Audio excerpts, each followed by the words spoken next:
Welcome to my channel. This is JC Rock and Metal Reviews. My name is John and I have a new album review. There's a new project by Max Cavalera. The name of the album is called Go Ahead and Die.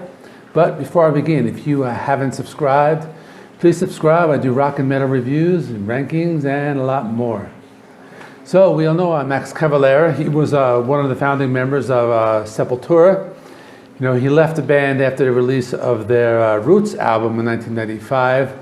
And since then, he has been parts of many different bands and projects.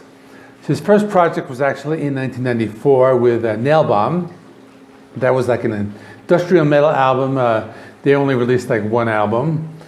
And after that, like after Sepultura, after he left Sepultura in 1996, he formed a band called Soulfly, which does have a sound similar to that Roots album. And about like 10 years after that, he created another band called Cavalera Conspiracy. And that one did have a similar sound to the band Soulfly, but was a little more of like a groove metal and thrash metal band. And he was also part of the band Killer Be Killed, which was an extreme metal band that had members of the Dillinger Escape Plan and Mastodon. And that band had a completely different sound than all these other bands. We have a new project with Max Cavalera and his son Igor. And it's a completely like different sounding album. It's more of a punk rock, like crossover thrash metal album with some hints of like death metal and other forms of metal. It's very raw. They recorded it during the pandemic. So it's basically Max and his son Igor and a drummer named Zach Coleman. So when they recorded it, they went to a house in Phoenix, Arizona, and it's kind of like in an isolated location. And they just had this like standard recording equipment, and they spent a lot of time down there during the pandemic. They didn't really have like a strong internet connection, and they just hung out. They watched a lot of horror movies on VHS tapes. And they created this like back to basics album. It's not a very technical album. There's a lot of heavy riffs, palm muted riffs, galloping guitars, fast drums, thick aggressive vocals. The lyric content of the songs deal with like the world we live in today. And they're talking about like a lot of different topics, like getting killed in the street, talking about the pandemic, you know, other like current events, you know, things that are going on in the world right now. The album is very heavy. Max Cavalera's guitar tone was tuned, and he used a setup to kind of sound like the band Celtic Frost, like that, like heavy, thick sound, kind of like that fuzzy sound. And his son, like he's a younger guy, he's in his mid-20s, and he just has a completely different musical influence. So they use these like special like guitars that are used for like black metal with like just like one pickup. And it had like, it added like this like lo-fi sound, and they just created this like really heavy album, which is really enjoyable. So the album has 11 songs. It's 43 minutes long. The album starts out with a Truckload Full of Bodies, and that was also the first single that they released. That song is about the COVID-19 pandemic, and it starts out very fast, lots of heavy, crushing, thrashy riffs. In the beginning, there are even a few riffs that like sound a little more like death metal, but the song does go through like some tempo changes. It does like slow down at some parts, and does have some riffs that does remind me of like that G.A.A.D.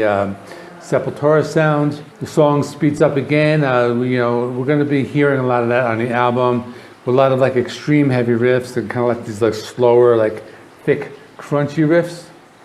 The next song is called Toxic Freedom, and this one is more of like a hardcore punk sound, but with a very like thick guitar tone. There are even some like riffs that remind me of like this like old school like death metal in the song. The song is very political, and there's even one point where Max says the line like, "It's always authority killing minorities." So that's kind of like the tone of the song. The next song is called Ice Cage, which is I.C.E. You know, standing for the Immigration Authority. And that one addresses the policy of putting like these immigrant children in cages. Just a very heavy, fast, like extreme death metal song. It's short, only like 2.5 minutes, and has some pretty cool like those like punk rock, like isolated bass like riffs that you hear. And I like that part a lot.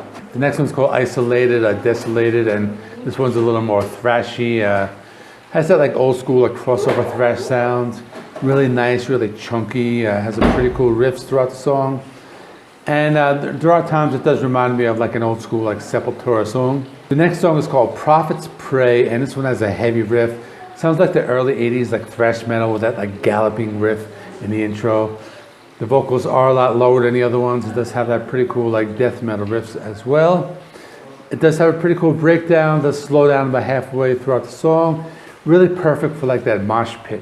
So the rest of the songs do have a similar sound. I want to talk about two other songs that are standouts. One is G.A.A.D, which stands for Go Ahead and Die. And that's actually the title track, and they do have a music video for this on YouTube.